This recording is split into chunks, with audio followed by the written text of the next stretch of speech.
Imagine yourself in this situation. It's 2022, before the collapse of FTX, 3 Arrows, Celsius, BlockFi, Gemini Earn, Voyager, Genesis, you name it. You're just a regular guy at home with a very important observation. You know for a fact these platforms have been lying, and they've been lying for years, yet no one is talking about it. You also realize that these platforms have been taking on massive risk despite claiming that they're almost risk-free. As a result, you're pretty close to positive that something will eventually happen.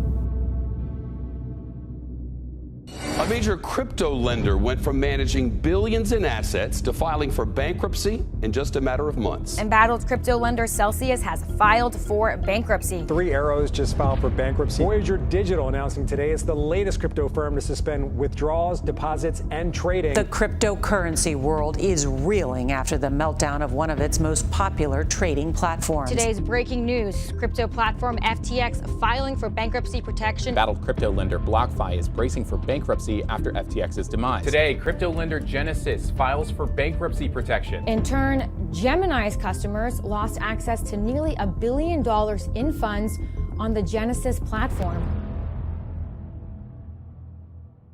11 months ago, I made a video warning about the potential collapse of BlockFi, Celsius, Gemini Earn, and Crypto.com's Lend. When I posted this video, I remember actually having a feeling of doubt, not because of my conclusions, but I was doubting that people would actually listen to me. I was just this random guy online with a tiny YouTube channel claiming that these billion-dollar companies were going to go bankrupt. Like, who was going to take me seriously? As it turns out, nobody.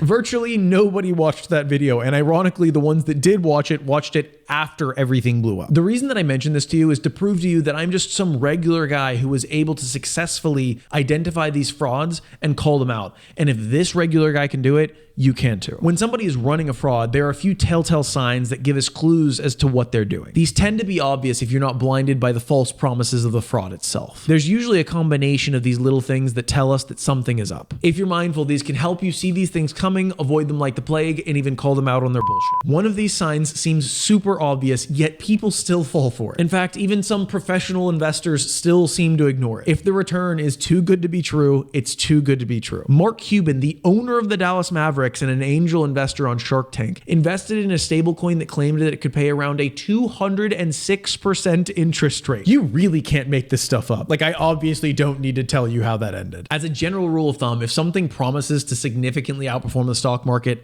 be careful. Next, if somebody promises high returns on a stable investment, again, be very careful. This is a red flag. This is a scammer's absolute go-to dish. Suckers eat that up. When you see something that can pay you 9% APY on what is essentially cash with no risk, they are lying to you. Anything that will pay you that much on a stable investment will have risk. For example, Max Marr, I'm sorry if I butchered your name, a financial YouTuber with almost 1 million followers, invested a significant amount of money in Anchor Protocol. If you don't know what this was, it was a protocol that promised almost 20% APY on what was essentially cash. Again, I don't need to tell you how that ended. Like, no one would be investing in the stock market if that was possible. I recently ran a test depositing $100,000 onto the Anchor protocol. This earned me $1,700 in 30 days, a near 20% return doing nothing. I mean, who am I, the Oracle of Omaha? I did an insane amount of diligence. I was still looking at larger losses than I've personally ever seen before. I recommend checking out my Patreon community where we do free coaching.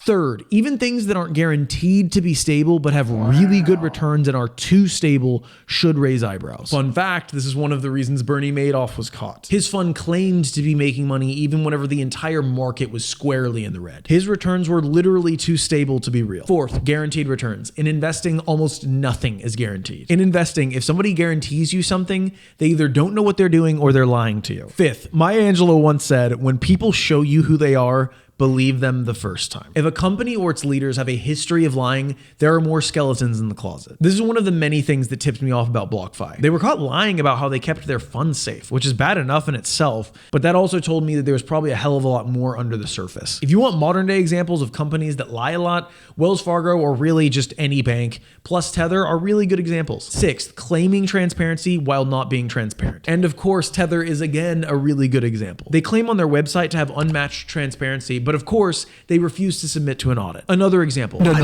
Andre Zick lost multiple six figures worth of Bitcoin with Voyager because he was chasing yield. When Voyager would explain how they made these yields, they would give very vague explanations like, we lend to institutions. Voyager was a public company, and they used this as a cover to make it seem like they were transparent. Little did we know, they were lending to Three Arrows Capital, and Three Arrows Capital was lending to Anchor Protocol, the aforementioned protocol that promised 20% APY. If Andre had known this was going on, I would imagine he would have pulled out. Bottom line is, claiming transparency while not being transparent is a major red flag. This should tell you they have something to hide. 7. This lack of transparency usually comes in the form of secretive, proprietary, or apparently extremely complex investing strategies. If you ask somebody how they make their money and they answer you, but they don't really answer you, and you still don't know how they make their money, this is not a good sign. A really good example of this are gurus on YouTube ads. A lot of them claim to have exclusive trading bots that just suddenly made them rich. And for some reason, out of the kindness of their heart, they want to share it with you for a small fee. Or only they understand how to be successful with a particular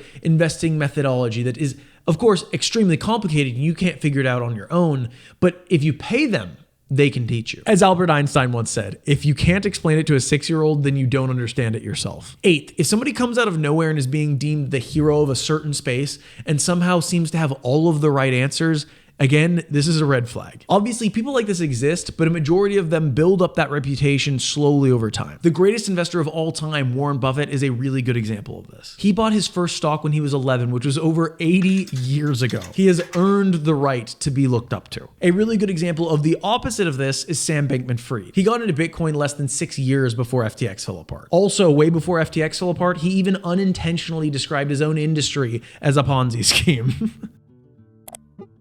Oops.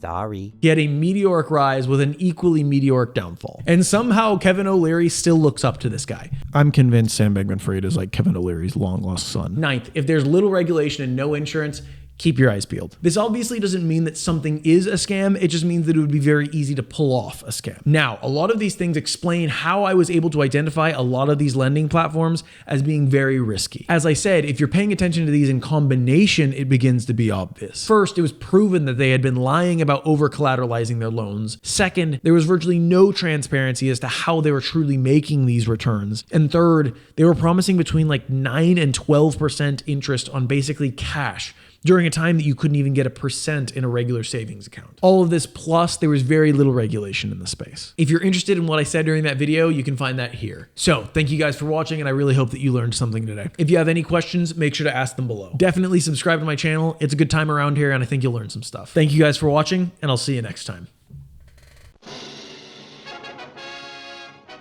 Attention young men and women, subscribe to Travis White's channel. He needs your help to defeat the evil broke YouTuber depression.